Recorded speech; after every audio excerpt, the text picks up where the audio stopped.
अच्छा, आज pandas start कर रहे हैं हम। तो इसमें कल हमने थोड़ा सा इसका देखा था काफ़ी, और आज बेसिकली ऑलमोस्ट आपका 22 आधे घंटे का लेक्चर है, ज़्यादा नहीं है क्योंकि हमारी ऑलमोस्ट चीज़ें कल कवर हो चुकी थी। तो वहीं जहाँ से कल हमने छोड़ा था वहीं से स्टार्ट करते हैं। बेसिकली इसको आज एक डिफरेंट नाम दे दिया हमने कि पांडास के ऑपरेशंस। तो थोड़े से बेसिक ऑपरेशन हमने कल भी परफॉर्म किए थे। आज बात करते हैं बेसिकली लॉक और आई लॉक फंक्शन की। लॉक फंक्शन हमने कल भी देखा था, LOC फंक्शन, और आज थोड़ा सा आई लॉक फंक्शन के बारे में हम देख लेते हैं। अच्छा, पहले दोनों में ना डिफरेंस आपको बता देता हूँ मैं कि दोनों में क्या डिफरेंस है। हमारा जो लॉक फंक्शन है वो लेबल्ड बेस्ड जो है ना डाटा के लिए यूज हो रहा है, यानी जो ऐसा डाटा जो आपका कॉलम और रोज में जिनके नाम हैं उनसे डायरेक्ट हम कॉल करते हैं। मिसाल के तौर पे लास्ट टाइम हमने देखा था कि नेम, मार्क्स और जो सिटी स्टेशन वगैरह थे ना, हमने एक बनाई थी ना, डाटा फ्रेम बनाया था हमने। डाटा फ्रेम में हमारे पास कुछ चीज़ें थी, नेम था, मार्क्स थे, और जहाँ से वो बिलोंग करता है उसका स्टेशन, यानी वो किस उससे बिलोंग करता है। तो बेसिकली हम डायरेक्ट लेबल से उसको कॉल कर रहे थे जब हमने किसी रो को या किसी कॉलम को एक्सेस करना था। आई लॉग में क्या होता है कि हम उसके इंडेक्स से बेसिकली उसको कॉल कर रहे होते हैं। दोनों में फर्क ज़्यादा नहीं है, जो काम लॉक कर रहा है वही काम आई लॉग भी कर रहा है। फर्क सिर्फ ये है कि आई लॉग में कुछ एक्स्ट्रा फंक्शंस हमें मिल जाते हैं, वो हम देख लेंगे आगे, और लॉक में हमारे पास कुछ फंक्शंस दोनों में सेम भी हैं। कि मिसाल के तौर पे जो हम लॉक फंक्शन के जरिए हम कुछ रोज को और कुछ कॉलम्स को एक्सेस करते थे, वही चीज़ हम आई लॉक से भी कर सकते हैं। फ़र्क सिर्फ दोनों में ये है कि यहाँ पे हम लेबल जो डाटा होता है हमारा, जो यानी हमने रोज और कॉलम्स में हेडिंग्स में जो हम लेबल दे देते हैं ना कि ये मार्क्स है, इंडेक्स के जो है अलावा, तो उससे हम इसको कॉल करते हैं। और आई लॉग में बेशक आपने लेबल दिया भी हो, लेकिन हम इसमें हमेशा उसके इंडेक्स की पोजीशन से उसको कॉल करेंगे, ठीक है, या फिर जो हमारा इंडेक्स जो नंबरिंग हुई होती है। सिर्फ मेन फ़र्क दोनों में ये है। आई होप इस चीज़ को क्लियर हो गया होगा कि दोनों में क्या डिफरेंस है। ऑलमोस्ट फंक्शन सेम ही है, आई लॉग में थोड़े से एडवांस है, वो आज हम पढ़ लेंगे। तो शुरुआत करते हैं उसी डाटा से जिसको हमने कल ऑलरेडी कवर किया था। मिसाल के तौर पे हमारे पास रैंडम डाटा है। आज थोड़ी सी रोज़ हम कम बना लेते हैं, कल हमने जो है वो 100 के करीब बनाई थी। 15 रोज़ हैं, 5 कॉलम्स हैं, इंडेक्स ए रेंज फंक्शन हमने दिया था ताकि उसको ऑर्डर करके दिखा दें। अच्छा, यहाँ पे एक नई चीज़ मैंने जो है यहाँ पे लिखी है कि यहीं पे हम कॉलम्स के नेम भी दे सकते हैं। अगर शुरू में किसी ने नहीं दिए तो तब भी ठीक है, आप बाद में भी कॉलम्स के नेम दे सकते हो। जिन्होंने कल प्रैक्टिस की है उनको इस चीज़ का आइडिया होगा। लेकिन हम यहाँ पे कॉमा लगा के एक और आर्गूमेंट पास कर सकते हैं कि मुझे कॉलम्स के नेम सारे यहीं देने हैं, तो आप यहाँ भी सारे कॉलम्स के नेम दे सकते हो आसानी के लिए। तो क्या होगा कि आपके पास एक डाटा फ्रेम बन जाएगा। डाटा फ्रेम क्या होता है? एक कॉलम और रोज का कॉम्बिनेशन होता है, एक टेबल होता है। तो आपका यहीं पे एक डाटा फ्रेम बन जाएगा जिसमें ये नाम आप यहीं दे चुके हो कॉलम्स के, और यहाँ पे आपकी इंडेक्सिंग पोजीशन आ रही है, और हमने 15 रोज और 5 कॉलम का एक रैंडम डाटा फ्रेम बना लिया। ठीक है, ये काम हमने कल भी किया था ऑलमोस्ट। अच्छा, इसमें जो लॉक फंक्शन हमने कल देखे थे वो हम कवर नहीं कर रहे हैं यहाँ पे, तो उसके आगे चलते हैं कि एक लॉक फंक्शन ऐसा है कि मुझे लेट से मेरे जो डाटा फ्रेम है ना, डाटा फ्रेम में मेरे पास मुझे वो एंट्रीज चाहिए जो 0.3 से क्या है, लेस है। मतलब मैंने एक स्पेसिफिक सेट ऑफ रोज को कॉल करना है, तो उसके लिए ऑब्वियसली मैं कंडीशन लगा दूंगा लेस की, ग्रेटर की। तो यहाँ पे क्या होगा कि मुझे सी कॉलम में इस डाटा फ्रेम में सी कॉलम में ऐसी एंट्रीज चाहिए जो कि लेस देन 3 हो। तो वो क्या करेगा, सी कॉलम में सिर्फ वही एंट्रीज आपको दिखाएगा जो कि लेस देन 3 हो सकता है आगे जाके कोई 12 कॉलम में भी कोई एंट्री ऐसी हो, लेकिन इस केस में यहाँ पे नहीं थी, तो उसने एक ही एंट्री आपको शो की है जो कि यहाँ पे क्या थी, लेस देन 3 थी। वो अगर ज़्यादा हो तो वो आपको ज़्यादा रोज शो करवा देगा। और इसी तरह से इसी को थोड़ा सा एडवांस किया आगे जाके कि उसने क्या किया, एक ऑपरेटर लगा दिया एंड का। उसमें उसने एक और कंडीशन पास कर दी कि सी कॉलम में और डी कॉलम में, सी कॉलम में लेस देन 4 दिखाए और डी कॉलम में ग्रेटर देन 1 दिखाए। मतलब थोड़ा सा उसने इसको एडवांस कर दिया, मतलब यही है, और एंड का ऑपरेटर लगा दिया। तो वो क्या करेगा, यहाँ पे आपको सी कॉलम में वो एंट्रीज दिखाएगा जो लेस देन 4 है, और जो डी कॉलम में वो एंट्रीज दिखाएगा जो कि 0.1 से क्या है, ग्रेटर है। तो ये जस्ट आपने डाटा को एक्सेस करने का तरीका है कि आपने अपने मेन डाटा फ्रेम में से खास वैल्यूज़ को एक्सेस करना है कि मुझे ये वाली वैल्यूज़ चाहिए, मुझे ये वाली वैल्यूज़ चाहिए। हो सकता है आपने डाटा एनालिसिस के लिए इसको ऐसी जगह यूज़ करना है कि मुझे सिर्फ ये रोज़ चाहिए। बाज़ दफ़ा ऐसा होता है ना, बैंक में जो लोग काम करते हैं उनका एक डाटा बन रहा होता है सारा कि हाँ जी इस बंदे ने अकाउंट खुलवाया, इसने अकाउंट खुलवाया। तो आपको बाज़ दफ़ा ऐसे लोगों को एक्सेस करना होता है जो 18 साल से कम है या 30 साल से कम है। बाज़ दफ़ा आपको ऐसे लोगों को एक्सेस करना होता है जो 60 प्लस हैं। तो ये चीज़ें बेसिकली वहाँ पे डाटा एनालिसिस के तौर पे यूज़ हो जाती है, बैंकिंग कस्टमर्स में या स्टॉक प्राइस एक्सचेंज की उसमें, वहाँ पे भी थोड़ा सा ना यहाँ पे ये चीज़ें एक्सेस हो सकती हैं। अच्छा, एक और फंक्शन है हमारा कि अगर हमने सी और डी कॉलम को एक्सेस करना है सिर्फ, तो ये तो जस्ट आपको पता है स्लाइसिंग हमारी शुरू से चलती हुई आ रही है, लिस्ट में भी थी, नमपाई में भी थी, और हमारी पांडास में भी स्लाइसिंग है कि डॉट लगा के हम सी और डी कॉलम को एक्सेस कर सकते हैं। यानी हमने क्या किया, डाटा फ्रेम को स्लाइस कर दिया आसान से अल्फाज में। इसी तरह से हम रोज़ को भी स्लाइस कर सकते हैं। तो यहाँ पे आप क्या करोगे, डायरेक्ट इसका एक्सेस दे दोगे तो वो दोनों रोज़ आपको शो हो जाएंगी कि मैंने मेन डाटा फ्रेम में से रो नंबर 6 और रो नंबर 8 को जो है वो एक्सेस कर लिया। तो ये बेसिकली सिंपल रूल है, वही जो हमने लिस्ट में भी पढ़े थे, नमपाई में भी पढ़े थे, और यहाँ पर भी सेम रूल है। अच्छा, यहाँ पे बात करें तो अब आ रही है ड्रॉप का कॉन्सेप्ट। ड्रॉप क्या होता है, समटाइम्स हमारा पास डाटा फ्रेम आ रहा है, डाटा फ्रेम में से हमें ये कॉलम या फिर ये रो नहीं चाहिए, तो हम क्या करेंगे, उस रो को ड्रॉप कर देंगे। क्योंकि समटाइम ऐसा होता है ना, अगर हम आगे जाके मशीन लर्निंग पढ़ रहे हैं ना, तो मशीन लर्निंग में हमें लीनियर रिग्रेशन में हमें सिर्फ न्यूमेरिकल डाटा चाहिए, क्योंकि जो रिग्रेशन का मॉडल है वो सिर्फ और सिर्फ न्यूमेरिकल डाटा पे अप्लाई होता है, उसमें हमें स्ट्रिंग वैल्यूज़ नहीं चाहिए। तो अगर आपका जो डाटा फ्रेम है, आपकी जो एक्सेल की फाइल है, उसमें कोई स्ट्रिंग वैल्यूज़ भी हैं, उनको रिमूव करना है, उनको ड्रॉप करना है। अगर पूरा कॉलम है तो पूरा कॉलम ड्रॉप करना है, तो उसके लिए क्या कमांड यूज़ होती है, आप सिंपल क्या करोगे, डीएफ आपका जो मेन डाटा फ्रेम है, उसके बाद डॉट ड्रॉप की एट्रीब्यूट यूज़ करोगे, सिंपल, कुछ भी नहीं है। और आगे जो कॉलम आपने ड्रॉप करना है उसका आप नाम दे दोगे। अभी हम बेसिकली नाम देके आगे बता देंगे कि वो किस एक्सिस में लाई करता है, एक्स एक्सिस या वाई एक्सिस। मैंने एक्सिस का आपको थोड़ा सा आइडिया दिया था नमपाई में, तो आप बता दो कि हाँ जी एक्सिस 1 है। एक्सिस 1 क्या है, हमारा कॉलम को रिप्रेजेंट कर रहा होता है। तो यहाँ से क्या होगा, ई कॉलम, जो यहाँ पे हमारे पास ई कॉलम था ना एक, ये वाला जो कॉलम है, ये क्या हो जाएगा, ये ऑटोमेटिकली ड्रॉप हो जाएगा। लेकिन ये ड्रॉपिंग होगी टेम्परेरी, परमानेंट ड्रॉपिंग नहीं है। आप दोबारा डीएफ लिख के उसको एंटर करोगे, वो दोबारा शो हो जाएगा। एक होती है टेम्परेरी, एक होती है परमानेंट। हमने यहाँ पे इसको आर्जी तौर पे ड्रॉप किया है, ठीक है। अब यहाँ पे एक और मिसाल लेते हैं कि हमने अगर कोई रो ड्रॉप करनी है, तो उस रो का इंडेक्स नंबर दे देंगे। भाई मिसाल के तौर पे रो नंबर 5 है, उसको मैंने डाटा फ्रेम में से बाहर निकालना है, तो मैं क्या करूँगा, सिंपल ड्रॉप लिख के आगे पैरेंथेसिस में या फिर और उसका एक आर्गूमेंट पास कर दूंगा कि रो नंबर 5 जो है इसको यहाँ से ड्रॉप कर दे। तो वो क्या करे, क्या चीज़,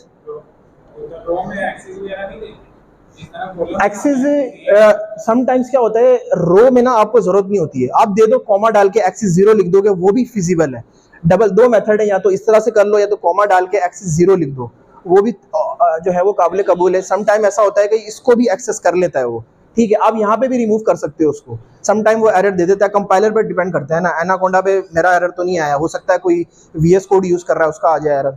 तो ये डिपेंड करता है कि आपने एक्सिस देना, अगर सही है आपको एरर दे रहा है तो एक्सिस आप उसको शो करवा दो कि भाई ये कॉलम है और ये आपकी रो है। तो यहाँ पे आपने क्या किया, सिंपल उसका नंबर दिया, तो वो आपका जो रो है वो ड्रॉप हो गई। ड्रॉप कौन सी होगी, 5, ठीक है। अब ये भी क्या है, टेम्परेरी है, आर्जी तौर पे। लेकिन अगर फर्ज करो आपने ये काम परमानेंटली करना है कि आपके मेन डाटा फ्रेम में से वो चीज़ हमेशा के लिए जो है ना वो ड्रॉप हो जाए, तो उसके लिए क्या करोगे आप, जस्ट उसको या तो ये कर दोगे कि उसको पूरी आपकी जो ड्रॉपिंग वैल्यू है उसको एक नए डाटा फ्रेम में डाल दो।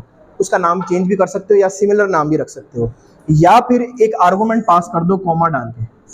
उस आर्गूमेंट का नाम होता है in place is equal to true. ये दो तरीके हैं, ठीक है। पहला क्या है, आपने उस पूरी वैल्यू को जो मैंने यहाँ लिखी थी उसको एक नए वेरिएबल में डाल दो, ठीक है। उस वेरिएबल का नाम बेशक सेम रख लो या डिफरेंट रखना चाहो डिफरेंट रख लो, या फिर इसके आगे कॉमा डाल, एक्सिस के आगे कॉमा डाल के ये वैल्यू लिख दो, in place is equal to true. इसका मतलब ये होता है कि वो परमानेंटली प्लेस हो जाए आपके डाटा फ्रेम में, वो जो वैल्यू जो आपने आर्गूमेंट पास की है ड्रॉपिंग की, वो परमानेंटली इन प्लेस हो जाए। तो या तो ये ऑप्शन कर सकते हो या फिर ये ऑप्शन कर सकते हो कि उसको एक नए वेरिएबल में डाल दो, ठीक है। अब आप उस वेरिएबल को एक्सेस करोगे ना यहाँ पे, तो क्या होगा, मैंने यहाँ पे डी कॉलम भी निकाल दिया है, मैंने ई कॉलम भी निकाल दिया, और मैंने ये सारी रोज निकाल दी है। समझाने के लिए पहले मैंने एक निकाली थी ना, अब ये परमानेंट हो गया है। अब ये डाटा फ्रेम आपका चेंज हो चुका है, अब ये जो है ना परमानेंट वैल्यूज हैं, अब ये दोबारा नहीं चेंज होगा।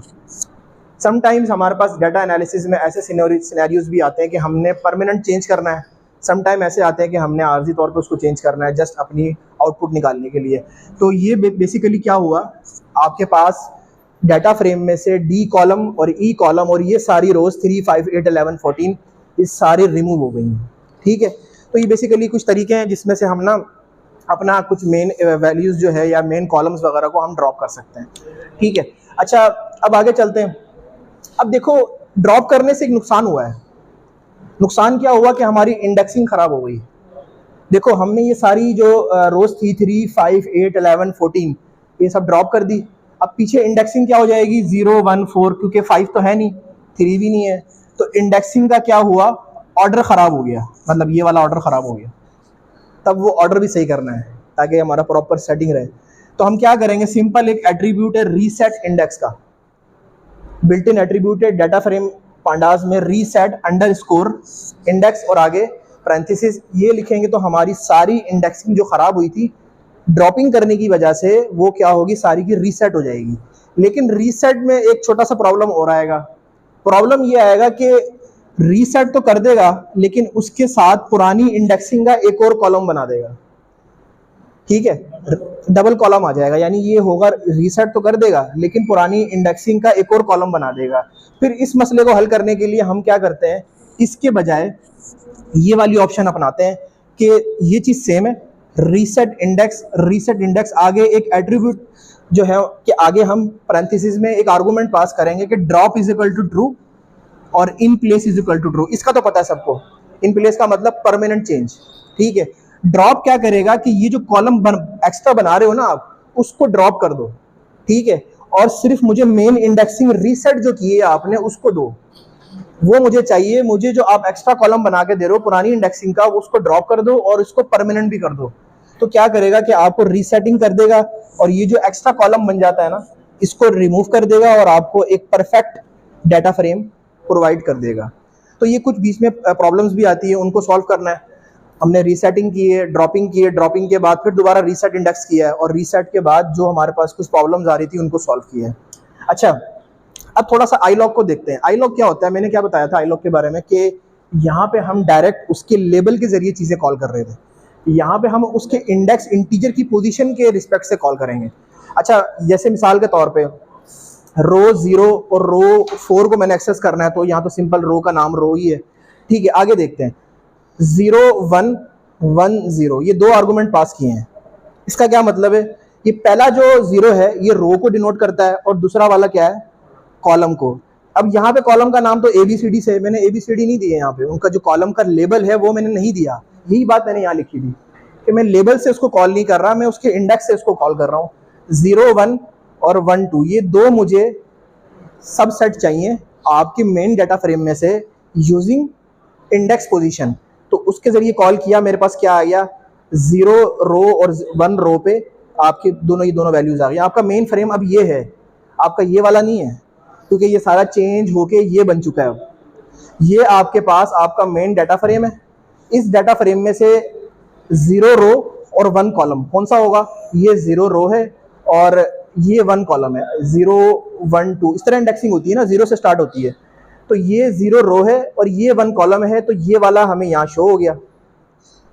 इसके बाद अगला क्या था, अगला हमारा था 1 रो 2nd कॉलम, तो ये आपकी 1 रो है और ये आपका कॉलम है। तो इसकी हमने ये C और 0 ये वाली वैल्यू यहाँ शो हो गई। जस्ट वैल्यू, ये वाली वैल्यू जो दोनों को लाई कर रही है। ठीक है, ये समझ आई कॉन्सेप्ट। देखो लॉग से भी हम काम कर सकते हैं, लेकिन एक नया फंक्शन था iLog का, तो उसके जरिए भी हमने ये चीज़ सीखी है कि उसके जरिए हमने चीज़ों को कॉल करना है तो यूजिंग इंडेक्स पोजीशन, और अगर हमने पुराना मेथड यूज़ करना है तो यूजिंग लेबल नेम। दोनों में डिफरेंस समझ आया। अच्छा, अब आगे चलते हैं, मज़ीद कुछ चीज़ें देखते हैं कि लेट्स से मेरे पास एक रो है, एक कॉलम है C। उस कॉलम में मुझे सारी वैल्यूज़ को 0 करना है या फिर नन करना है। ठीक है, तो मैं क्या करूँगा, जस्ट उस कॉलम का नाम दूंगा और आगे क्या कर दूंगा, नन कर दूंगा। ठीक, तो क्या होगी, वो सारी वैल्यूज़ नल हो जाएंगी। या फिर अगर चेंज करनी है तो इसके आगे उसका नाम चेंज पे वैल्यू डाल दूंगा 87, 80, 90। ये लास्ट टाइम भी मैंने जिक्र किया था, लेकिन मैं यहाँ पे क्या कर रहा हूँ, इस सारी वैल्यूज़ को नल कर रहा हूँ। अब समटाइम्स पूरा कॉलम आपका जो है वो नल हो जाएगा। अगर करना है किसी को, ऐसी ज़रूरत महसूस होती है तो ये उसका एक फंक्शन है। बाद दफ़ा नहीं भी होती, लेकिन अगर किसी को ये ज़रूरत महसूस होती है कि आपने पूरे कॉलम की वैल्यूज़ को नल करना है तो इस तरह से आप नल कर सकते हो। ठीक है, यहाँ तक क्लियर है? अच्छा, अब आगे चलते हैं। मैंने आपको ना ग्रुप में 3 फाइलें सेंड की हैं CSV की। एक का नाम है सुपर हीरो, एक का नाम है आपके पास आइस शॉप और तीसरे का नाम है टाइटैनिक। टाइटैनिक आपका टास्क है बेसिकली। एक फाइल आपको मैंने दी है सुपर हीरो की। उस सुपर हीरो के डाटा फ्रेम में क्या है पहले उसको डिस्कस करते हैं। मेरे पास 3 रोज हैं और 3 कॉलम्स है जो मैंने आपको फाइल दी है। ठीक है, उसमें नेम में सुपर हीरो का सुपरमैन, बैटमैन और कैट वुमेन। ठीक है, एक RG नंबर मैंने डाल दिए हैं। अब यहाँ पे टॉय में सुपरमैन का कोई टॉय नहीं होता, तो नन वैल्यू लिख दी यहाँ पे। बॉर्न कब हुआ, कब पैदा हुआ, मुझे नहीं मालूम था, मैंने अपनी तौर पे यहाँ भी वैल्यू उसकी नल कर दी है। बैटमैन में उसका टॉय होता है बैट मोबाइल। सबको पता होगा, अगर किसी ने बैटमैन की मूवी देखी हुई है तो उसको पता है कि उसके पास एक बैट मोबाइल होती है जो कि मोटरसाइकिल भी बन जाती है और कार भी बन जाती है। अगर कोई एनिमेशन देखते हैं या फिर इस तरह की मूवीज़ वगैरह देखते हैं, उनको आइडिया होगा इस चीज़ का कि उसकी जो टॉय होती है बेसिकली वो बैट मोबाइल होती है। और मैंने उसकी बॉर्न वैल्यू लिख दी 1940 में पैदा हुआ है। ठीक है, बैट है ना बेसिकली।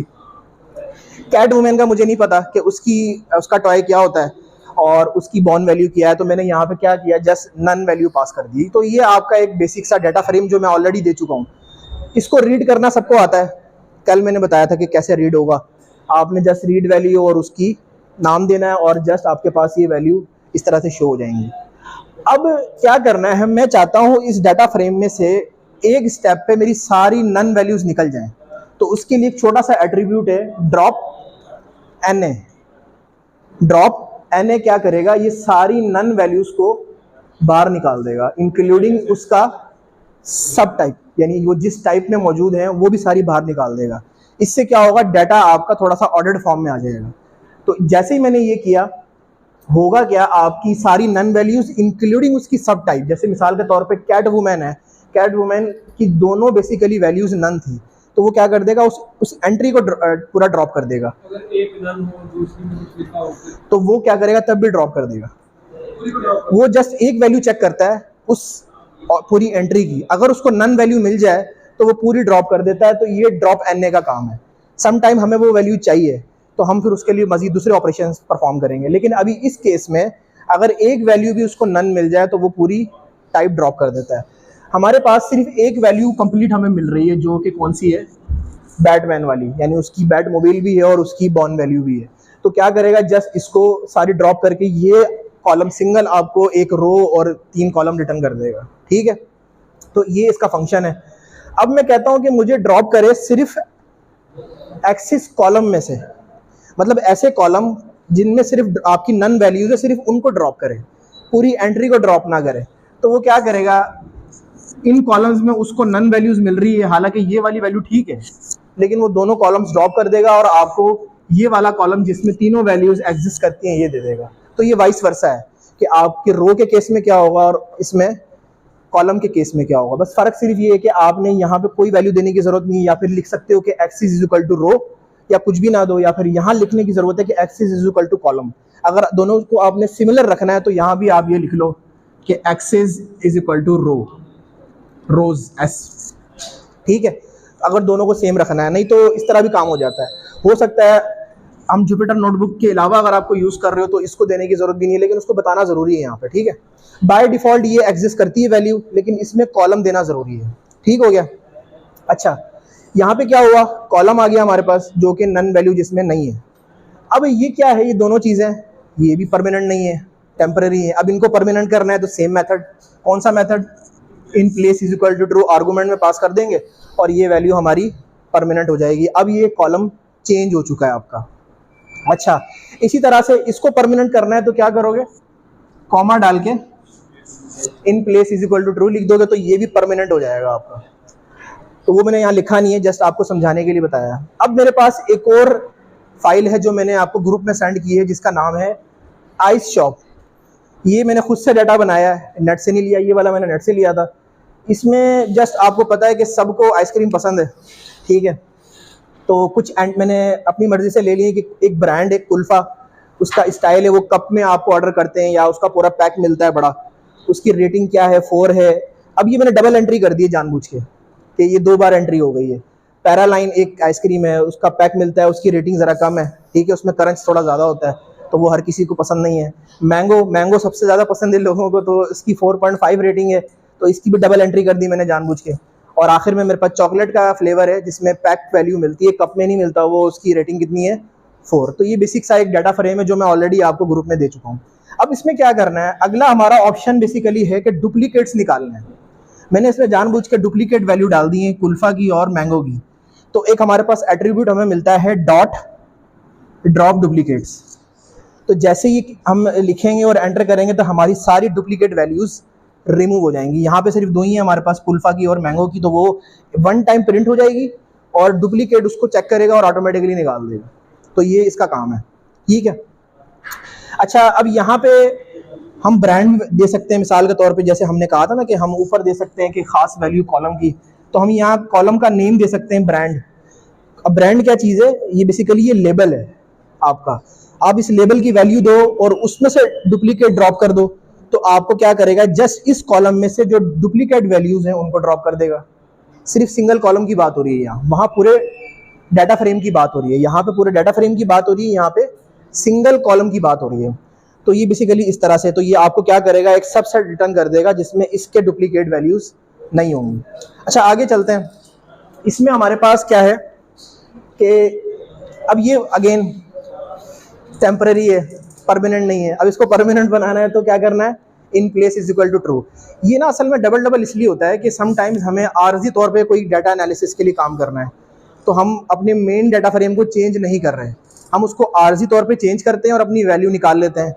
लेकिन बाज़ दफ़ा कुछ केसेस ऐसे होते हैं कि हमने उसको परमानेंट चेंज करना है, मतलब एक दफ़ा चेंज कर दिया, अब वो दोबारा नहीं हो सकता, तो हम क्या करेंगे, उसको in place is equal to true लिख देंगे।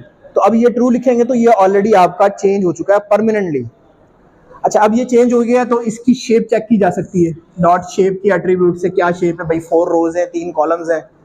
और उसके बाद इन्फो, ये काम जो हमने सबसे आखिर में पढ़ा है ना, ये काम बेसिकली होता सबसे पहले डाटा एनालिसिस में, क्योंकि आपके पास डाटा फ्रेम आ जाता है, वो CSV की फॉर्म में आ जाता है, एक्सेल की फॉर्म में आ जाता है, आप जस्ट उसको रीड करते हो और सबसे पहले उस डाटा की इन्फो चेक करते हो कि डाटा किस नोयत का है, उसमें है क्या। तो वो बेसिकली जैसे ही इन्फो लिखोगे ना, कुछ आपके पास वैल्यूज़ आएंगी।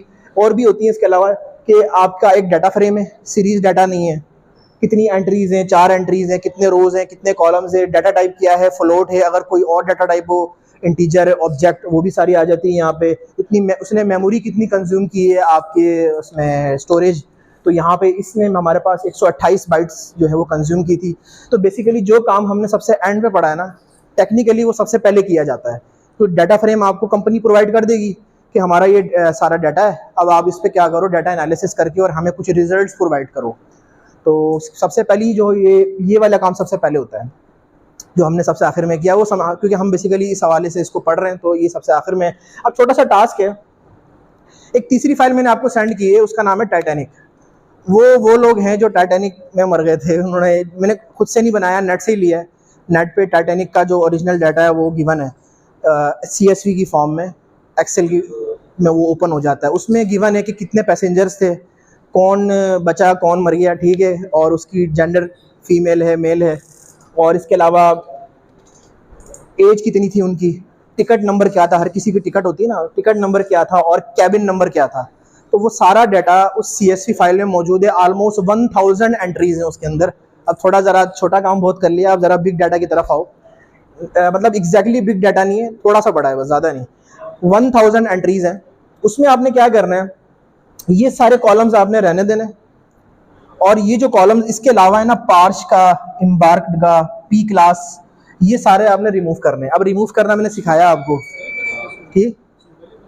हाँ, उसमें ना आपके पास क्या है, पूरा एक डाटा बना हुआ है, ऊपर हेडिंग दी हुई है, तो उससे आपको अंदाज़ा हो जाएगा ये कॉलम आपने रिमूव करने और ये सारे रहने देने। तो ये थोड़ी सी प्रैक्टिस है ताकि आपको आइडिया हो जाए कि मेन डाटा पे कैसे काम करना है। तो ये एक छोटा सा टाइटैनिक का डाटा है जो मैंने नेट से लिया था, और इसमें आपने ये सारी काम करने कि ये सारे कॉलम्स आप छोड़ देना। इसके अलावा जितने कॉलम्स हैं, मैंने नाम भी लिख दिए हैं, वो सब रिमूव करोगे आप। रिमूव करने के बाद उसमें अगर आपको कोई नन वैल्यू नज़र आती है, किसी भी कॉलम में कोई नन वैल्यू नज़र आती है, उसको रिमूव करोगे। उसके बाद कोई डुप्लीकेट वैल्यू नज़र आती है तो उसको भी रिमूव करोगे। और फाइनल एक फाइल दोबारा CSV में सेव करोगे, उसको उसका नाम रख देना है टाइटैनिक 2। मैंने जो आपको दी है वो टाइटैनिक .csv, उसका 2 रख देना, ताकि आपको अंदाज़ा हो जाएगा ये ओरिजिनल थी और ये मैंने चेंज की है, ठीक है। और ये छोटा सा टास्क है ताकि प्रैक्टिस के लिए आपको आइडिया हो जाए। यहाँ तक हमारी पांडाज इंशाल्लाह कवर हो गई है, और कोशिश करेंगे कल टास्क कर लेंगे या फिर मैटप्लॉटलिब एक जो सारी प्लॉटिंग की लाइब्रेरी है उसको कवर कर लेंगे। तो दैट्स इट, आज के लिए इतना ही। समझ आया सबको?